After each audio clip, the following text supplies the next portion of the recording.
जननी जन्म सौख्यानां वर्धने कुल संपदं पदवी पूर्व पुण्यानां लिख्यते जन्म पत्रिका आदित्याय च सोमाय मंगलाय बुधाय च गुरुशुक्र शनिभ्यश्च राघवे केतवे नमः गजाननं भूतगणादिसेवितं कवित्तजम्बो पलसारभक्षितम् उमासुतं சோகவிநாசகாரணம் நமாமி விக்னேஸ்வர பாதபங்கஜம். மகாகணபதி துணை கொண்டு உலகெங்கும் வாழக்கூடிய நெக்ஸ்ட் ஜென் நேயர்கள் அனைவருக்கும் வணக்கம். நான் உங்கள் டாக்டர் வி ராஜ்குமார் சிவாச்சாரியார் பேசுகிறேன். எல்லாரும் எப்படி இருக்கீங்க? நலமாக இருப்பீங்க நம்புகிறேன். இன்றைய தினம் இப்போ இந்த பதிவில் நாம் பார்க்கக்கூடியது பிறக்கின்ற பிரபவ வருஷம், தமிழ் புத்தாண்டு, சித்திரை மாதம் எப்படி இருக்குது, 12 ராசி பரியந்தம், மேஷராசியிலிருந்து மீனராசி பரியந்தம் எப்படி இருக்குது, என்னென்ன சூழ்நிலைகள் இருக்குது, 12 ராசிக்காரர்கள் என்னென்ன விஷயங்கள்லாம் ப்ளஸ் மைனஸ் நமக்கு இருக்கக்கூடிய ஏற்றத்தாழ்வுகள் என்னென்ன விஷயங்கள்லாம் நமக்கு வரும், என்ன அடுத்து வரக்கூடிய குரு பயிற்சிகள் எல்லாம் அடுத்தடுத்து சில பயிற்சிகள்லாம் இருக்குது. ஸோ அப்போ இந்த 12 ராசிகளுக்கும் எப்படி இருக்குது அப்படிங்கிறது நம்ம பார்க்க போகிறோம். இந்த ராசியானது இப்போது சித்திரை மாதம் தமிழ் புத்தாண்டு அப்படிங்கிறத நம்ம சொல்கிறோம். இப்போ மேஷராசி தான் பார்த்திங்கன்னா சித்திரை மாதம் அப்படின்னு சொல்லுவோம். ரிஷப ராசி அப்படின்னு சொன்னால் வைகாசி மாதம் அப்படின்னு சொல்கிறது. மிதுன ராசி அப்படின்னு சொன்னால் ஆனி மாதத்தில் பிறந்தோம். இந்த சூரியன் எந்த ஸ்தானத்தில் உங்கள் ஜாதகப்படி இருக்கோ அதுதான் உங்களுடைய தமிழ் மாதம். உதாரணத்திற்கு சூரியன் கன்னியா ராசியில் இருக்குது அப்படின்னு சொன்னால் நீங்கள் புரட்டாசி மாதத்தில் பிறந்திருக்கீங்க அப்படின்னு அர்த்தம். புரட்டாசி மாதம். இப்போ சூரியன் கடகத்தில் இருக்குது அப்படின்னு சொன்னால் நீங்கள் ஆடி மாதத்தில் பிறந்திருக்கீங்க அப்படின்னு அர்த்தம். ஸோ இது போல் 12 ராசிக்கும் பார்த்திங்கன்னா இந்த சூரிய பகவான் இந்த மாதம் வரக்கூடிய இது இப்போ மீனராசியிலேருந்து மேஷ ராசிக்கு சூரிய பகவான் பிரவேசிக்கிறார். அதுதான் பார்த்திங்க அப்படின்னு சொன்னால் புதிய, அதாவது அந்த தமிழ் புத்தாண்டில் பார்த்திங்கன்னா இந்த சூரிய பகவானை பேஸ் பண்ணி தான் எல்லாமே.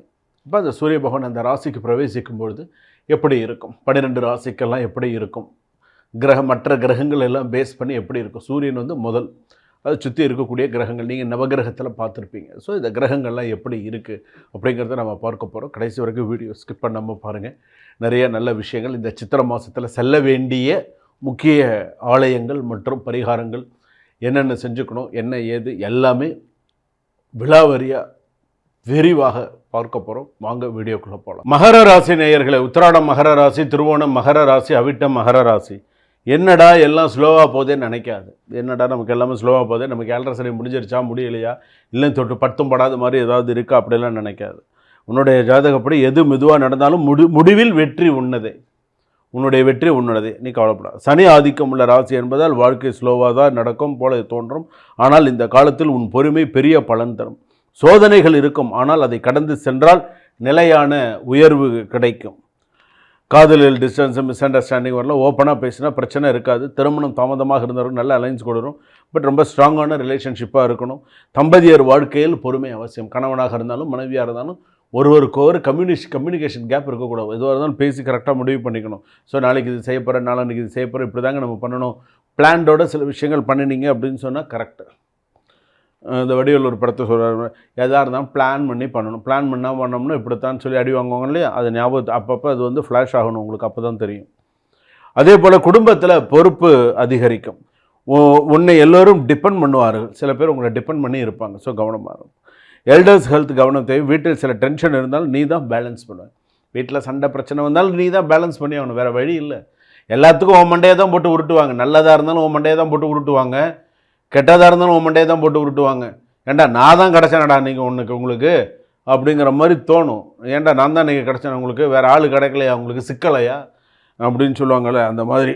அதாவது இன்னும் தெளிவாக சொல்லணும் அப்படின்னு சொன்னால், அதாவது மாலை போட்டு மஞ்சள் தண்ணி ஊற்றி வெட்டுறதுக்கு ஆள் தேடுறீங்க, சிக்க மாட்டேன் அப்படின்னு சொல்லுவாப்புல. அந்த மாதிரி மகர ராசிக்காரர்கள் சில பேர் அப்படி இப்படி தப்பிச்சு தான் போகிறாங்க. இருந்தாலும் ப்ராப்ளம் வரதான் வருது. தப்பிச்சு போகணுன்னு பார்க்குறாங்க, முடியல. இழுத்து வச்சு ஏதோ ஒரு ப்ராப்ளம், ஏதோ ஒரு டென்ஷன், ஏதோ ஒரு ஸ்ட்ரெஸ்ஸு அவங்களுக்கு ஓடிக்கிட்டு தான் இருக்குது. என்ன பண்ணுறது, அது சில ஆண்கள் பெண்கள் உங்களுக்கு நான் சொல்கிற வர விஷயம் புரியும். வேலையில் ப்ரெஷர் அதிகமாக இருக்கும், ஆனால் ஹார்ட் ஒர்க் ரெகக்னேஷன் கிடைக்கும். நீங்கள் செய்கிற ஹார்ட் ஒர்க்குக்கும் உங்களுக்கு நல்ல ரெகக்னேஷன் கிடைக்கும். நான் என் கண்ணால் பார்த்துருக்கேன். மகர ராசிக்கு இப்போ கூட ரீசெண்டாக ஒருத்தருக்கு அவங்க செய்கிற வேலைக்கு நல்ல ரெகக்னேஷன் கிடச்சிருக்கு. So I feel highly that girl highly appreciated. So உண்மையிலே என்னுடைய பூரண ஆசைகள். அடுத்ததாக வந்து பார்த்தீங்க அப்படின்னு சொன்னால் ப்ரொமோஷனாக லேட்டாக வந்தாலும் ஸ்ட்ராங்காக இருக்கும். பிஸ்னஸ்னால நல்லா ஸ்லோ குரோத்தெல்லாம் இருக்கும், நல்லா இருக்கும். மூட்டு வலி அதிகமாக இருக்கும், குதிகால் வலி அதிகமாக இருக்கும், எலும்பு நரம்பு பிரச்சனைகளில் கவனம் தேவை. அதிக வேலை காரணமாக சோர்வு வரும், ஓய்வு அவசியம். நேரம் கிடைக்கும் போதெல்லாம் பட்டுன்னு சோஃபாவில் சாஞ்சிருங்க. யோசிக்காதீங்க. ஐயோ நம்ம படுத்தா யாராவது ஏதாவது சொல்ல போகிறோம். ஓய்வு கிடைக்கும்போது டக்குன்னு சோஃபாவில் சாஞ்சிருங்க. ஒரு 5 நிமிஷம் நிம்மதி அப்பாடான்னு படுங்க, தூங்குங்க, தப்பு கிடையாது. ஃபோனை கூட சைலண்டில் போட்டுட்டு படுங்க. ஏன்னா நேரம் கிடைக்கும்போது ஓய்வு எடுத்துக்கணும். ஏன்னா நரம்பு பிரச்சனைகள் கவனம் தேவை. அதிக வேலை காரணமாக சோர்வு வரலாம், ஓய்வு அவசியம். ஸ்ட்ரெஸ் அதிகமாக, மைண்டு ரிலாக்ஸ்டாக இருக்கணும். கொஞ்சம் நேரமாக தூங்குங்க. கோர்ட்டு கேஸ், விவாகரத்து, சில விஷயம் அந்த மாதிரி இறுதியில் சில நல்ல தீர்ப்புகள் வரும். டிவோர்ஸ் விஷயத்தில் கூட கொஞ்சம் டைம் எடுத்தால் நல்ல பலன்கள் தரும். கொஞ்சம் பொறுமையாக இருந்தீங்கன்னா நல்ல விஷயங்கள் வரும். எனக்கு பொறுமையெல்லாம் இல்லை, எனக்கு விவாகரத்து வேணும்னாலும் கிடச்சிரும். பண வரவு ஸ்டடியாக இருக்கும். சேவிங்ஸ் எல்லாம் நல்லா பில்ட் ஆகிறதுக்கு வாய்ப்பு இருக்குது. அன்னெசரி செலவுகள் குறைத்தால் ஃப்யூச்சர் நல்லாயிருக்கும். சனிக்கிழமை அன்னைக்கு நல்ல எண்ணெய் ஊற்றி தீபம் ஏற்றுங்க. சனிக்கிழமை அன்னைக்கு நல்லெண்ணெய் ஊற்றி சனி பகவானுக்கு ஒரு தீபம், காலபைரவருக்கு ஒரு தீபம், அதே போல் ஆஞ்சநேயருக்கு ஒரு விளக்கேற்றி வழிபாடு பண்ணுங்கள். கண்டிப்பாக உங்களுக்கு சிறப்பான ஒரு யோகமாக இருக்கும். மகர ராசி நேயர்களுக்கு சுபம். வாழ்க வளமுடன்.